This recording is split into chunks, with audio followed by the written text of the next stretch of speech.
Hello सभी दोस्तों को, छात्रों को। 28 अप्रैल को आपकी परीक्षा होने वाली है AECC 2 पीजी सेमेस्टर थर्ड की। तो इसमें छात्रों का प्रश्न था कि कौन कौन से उनका कहना था कि कौन कौन से महत्वपूर्ण सवाल आएंगे। इसके बारे में मैम आप हमें एक गाइडेंस दे दीजिए। तो इसी संदर्भ में खास आपके लिए यह वीडियो है छात्रों, बिल्कुल ध्यान से सुनिएगा और सारे प्रश्नों को लिख लीजिएगा कॉपी में। तो चलिए हम लोग शुरू करते हैं। सबसे पहला है कि देखो, समाज में सामंजस्य स्थापित किया जा सकता है। तो इसका उत्तर है प्रेम। प्रेम द्वारा समाज में सामंजस्य स्थापित किया जा सकता है। सुखवाद का सिद्धांत किसने दिया है? सुखवाद का सिद्धांत बेंथम ने दिया है। ठीक है। व्यक्ति बनो और दूसरों को का भी व्यक्ति के तौर पर सम्मान करो, यह एक नैतिकतावादी सिद्धांत है जिसके प्रवर्तक इमैनुअल कांट हैं।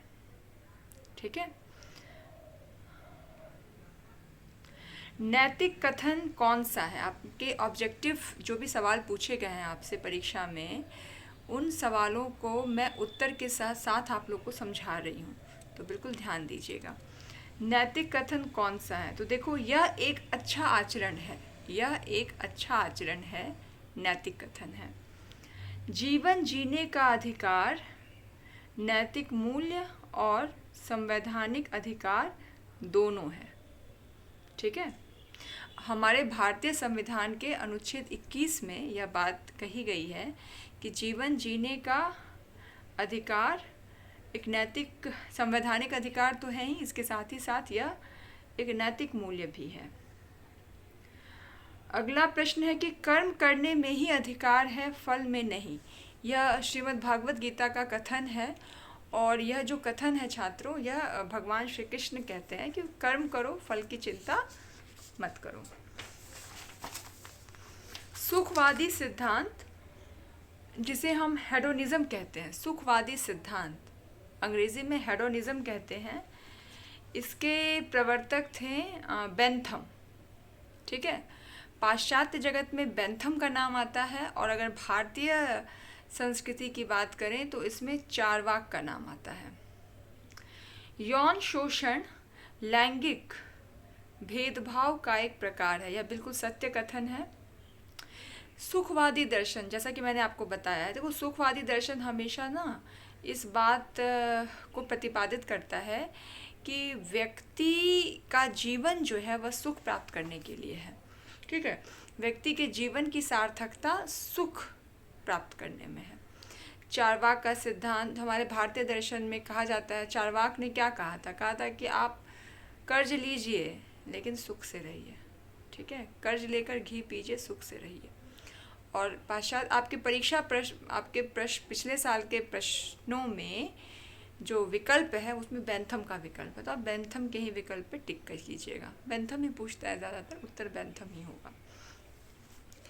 जीने का अधिकार, जैसा कि मैंने आपको बता दिया है पहले ही। अच्छा, पूर्ण बाध्यता मूलक कर्तव्य और अपूर्ण बाध्यता मूलक कर्तव्य के बीच में अंतर किसने दिया है? किसने किया है यह अंतर? तो इसका अंतर किया है इमैनुअल कांट ने। कांट जो थे वे नैतिकतावादी दर्शन के प्रतिपादक थे और उनका कहना था कि हमारे जीवन में नैतिकता का बहुत ही महत्वपूर्ण स्थान है। हम अपना जीवन जो जीते हैं, जो भी काम करते हैं, वह सब नैतिकता पर आधारित होता है। ठीक है। तो इसका उत्तर कांट होगा। और कांट का जो सिद्धांत था, इमैनुअल कांट का जो सिद्धांत था, उसको आप लिख लीजिए कॉपी में। इमैनुअल कांट के सिद्धांत को डेवलप किया था, विकसित किया था मिल ने। ठीक है, MILL मिल। अगला सवाल है कि स्वामी नैतिकता और दास नैतिकता के बीच किसने अंतर बताया है? तो इसका उत्तर होगा फ्रेडरिक नीत्शे। Frederick Nietzsche. अगला सवाल है कि कौन बिलीव करता है, कौन विश्वास करता है एंड जस्टिफाइज द मीन्स। ठीक है। जो लक्ष्य है वह जस्टिफाई करता है माध्यम को। तो उसका सही उत्तर है निकोलो मैकियावेली। मैकियावेली। ज्ञान पुरुष, ठीक है, ज्ञान पुरुष किसके द्वारा दिया गया दर्शन है? तो श्री अरबिंदो घोष द्वारा दिया गया दर्शन है ज्ञान पुरुष। अरबिंदो घोष से बहुत सारे सवाल पूछे जाते हैं। अरबिंदो घोष ने जो है उनका जो सिद्धांत था वो कहता था, मोटे मोटे तौर पे मैं आप लोगों को समझा देती हूँ, कि एक सामान्य इंसान होता है और एक जो है एक सामान्य जो पशुवत व्यवहार करता है, और एक होता है एक आध्यात्मिक व्यक्ति। तो जो व्यक्ति पशुवत व्यवहार करता है, ठीक है, उसमें चेतना नहीं होती है, वो चेतना के रूप में बिल्कुल शून्य होता है। लेकिन जिसमें आध्यात्मिक चेतना जागृत होती है, उसे अपने जो भी पाशविक वृत्ति होती है, एनिमल नेचर जो होता है, उस व्यक्ति का अपने पाशविक वृत्ति पर पूरा संयम होता है, और वह खुद को एक आत्मा के रूप में, ठीक है, जो परम ब्रह्म का, अच्छा ऐसे ही समझिए इस चीज़ को, आत्मा अभी रहने दीजिए। आध्यात्मिक रूप से जो उन्नत व्यक्ति होता है, उसमें अपनी पाशविक वृत्तियों पर संयम होता है, ठीक है। ये अरबिंदो घोष का दर्शन है। तो ज्ञान पुरुष जो है वह प्रपोंड दिया गया था अरबिंदो घोष के द्वारा, ठीक है। इसके बाद एक प्रश्न है कि कौन सा नारीवादी विचार सुझाव देता है कि लिंग संबंधी सांस्कृतिक धारणा को समाप्त करके लैंगिक समानता को महसूस किया जा सकता है? तो इसका उत्तर है रेडिकल फेमिनिज्म, ठीक है। नारीवाद पर प्रश्न होगा छात्रों, और मुझे लगता है कि आप लोगों के पीजी सेमेस्टर 2 में स्त्री अस्मिता और लैंगिक भेद पर काफ़ी पढ़ाया गया है आपको। आप कहीं से किसी भी विश्वविद्यालय के छात्र रहे हों तो पढ़ाया जा चुका है आप लोग को बिहार के विश्वविद्यालयों में। तो आपका ये कॉन्सेप्ट तो बिल्कुल क्लियर होना चाहिए कि नारीवाद, जेंडर, लिंग, यौन, ये सब क्या है, और इस आधार पे समाज में किस तरह का विभेदीकरण हो रहा है। 5 और 10 नंबर के सवाल इस कॉन्सेप्ट पर आने की पूरी संभावना है, और मैं तो कहूँगी कि आएगा ही इस बार, ठीक है, मतलब पूरी उम्मीद है कि आएगा। इसके बाद एक प्रश्न है कि लिंग व्यवहार पैदा करने की प्रक्रिया क्या कहलाती है? तो लिंग व्यवहार पैदा करने की प्रक्रिया क्या कहलाती है? तो इसका सही उत्तर है सामाजिकरण, क्योंकि समाज में हम रहते हैं और समाज में रहते हुए ही हम जानते हैं कि लिंग के आधार पर किस तरह से भेदभाव होता है, ठीक है। इसके बाद एक अगला महत्वपूर्ण सवाल है कि यंग इंडिया पुस्तक किसने लिखी? तो लाला लाजपत राय ने लिखी है। दूसरा है असहयोग आंदोलन, असहयोग सत्याग्रह है, तो सत्य कथन है। विकेंद्रीकरण की शक्ति में किसका विश्वास था? तो महात्मा गांधी का विश्वास था। महात्मा गांधी ने हमेशा शक्ति के विकेंद्रीकरण पर बल दिया। जब शक्ति का विकेंद्रीकरण होगा ना, तभी जो है प्रजातंत्र मजबूत रहता है। अगर हर पूरी शक्ति एक व्यक्ति के हाथ में आ जाए तो फिर अराजक स्थिति पैदा हो सकती है, फांसीवादी जैसी स्थिति जो है वह बन सकती है। तो शक्ति के विकेंद्रीकरण पर बात महात्मा गांधी ने कही है। द लाइफ डिवाइन पुस्तक जो है वह श्री अरबिंदो घोष ने लिखी है। कॉपीराइट एक बौद्धिक संपदा है, यह बिल्कुल सत्य कथन है। ईश्वर सत्य है, महात्मा गांधी ने कहा है। इथिक्स ऑफ एनिमल लिबरेशन जो पुस्तक है वह पीटर सिंगर ने लिखी है। नारीवादी विचारक हैं, बहुत ही इम्पोर्टेंट है। सारी प्रश्न तो इम्पोर्टेंट है ही, ये भी इम्पोर्टेंट है। सिमोन डी बोवार ने नारीवादी विचारक हैं, ठीक है। मोरल जजमेंट का ऑब्जेक्टिव है स्वैच्छिक कार्य व्यवहार और अस्वैच्छिक कार्य व्यवहार दोनों, ठीक है। वॉलंटरी एक्शन और नॉन वॉलंटरी एक्शन, ये दोनों ऑब्जेक्टिव हैं मोरल जजमेंट के। Corruption is a moral issue, ये बिल्कुल सत्य कथन है, ठीक है। और हिंद स्वराज पुस्तक लिखी है महात्मा गांधी ने। ट्रस्टीशिप जो एक अवधारणा थी वह महात्मा गांधी द्वारा दी गई अवधारणा थी। ट्रस्टीशिप। हिंसा एक नैतिक मुद्दा है, महात्मा गांधी ने कहा है। संकल्प की स्वतंत्रता नैतिक निर्णय का आवश्यक अंग है। यह सही है, यह इथिक्स पर आधारित बात है। उपयोगितावाद संबंधित है बेंथम की थ्योरी से संबंधित है उपयोगितावाद, जिसको अंग्रेजी में यूटिलिटेरियनिज्म भी कहते हैं। और बेंथम के उपयोगितावाद को आगे चलकर बढ़ावा दिया मिल ने। गरीबी लैंगिक विभेदीकरण के मुख्य कारणों में से एक है। यह कथन अमर्त्य सेन का है। द सेकेंड सेक्स पुस्तक सिमोन डी बोवार की है। लैंगिक विभेदीकरण के मुद्दे हैं बाल विवाह, अशिक्षा और सेक्सुअल एब्यूज़। लैंगिक विभेदीकरण मतलब कि लिंग के आधार पर जो भेद होता है वो आप देखिएगा, उसी कारण बाल विवाह भी होता है, अशिक्षा भी फैली हुई है और सेक्सुअल अब्यूज़ भी उसी पर आधारित है। अतिमानस की जो अवधारणा है वह श्री अरविंदो घोष से संबंधित है। श्री अरविंदो घोष ने जो सिद्धांत दिया था वही अतिमानस की अवधारणा से संबंधित है। श्री अरविंदो घोष ने ही मनुष्य को नैतिक पुरुष से ऊपर उठकर नॉस्टिक बीइंग बनाया था।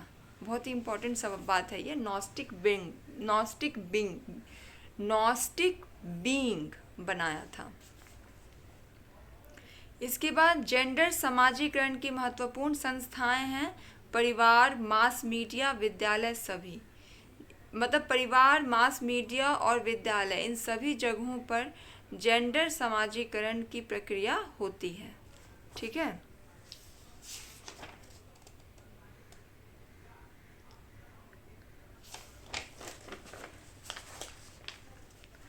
फादर ऑफ नेशन जो बुक है वह फादर ऑफ नेशन कहा जाता है महात्मा गांधी को। दास कैपिटल जो पुस्तक है वह कार्ल मार्क्स ने लिखी है। सामाजिक परिवर्तन के प्रवर्तक कार्ल मार्क्स थे।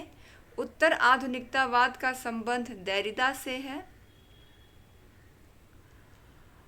और एक सवाल है, आप लोग उसको एक बार ढूंढ लीजिएगा कि वेदांत का व्यावहारिक इंटरप्रिटेशन किसने दिया। देखो, वेदांत का जो सिद्धांत है वह स्वामी विवेकानंद द्वारा दिया गया था, जिसमें कहा गया था कि जो इंसान है, सभी इंसान एक आत्मा है, मुख्य रूप से एक आत्मा है।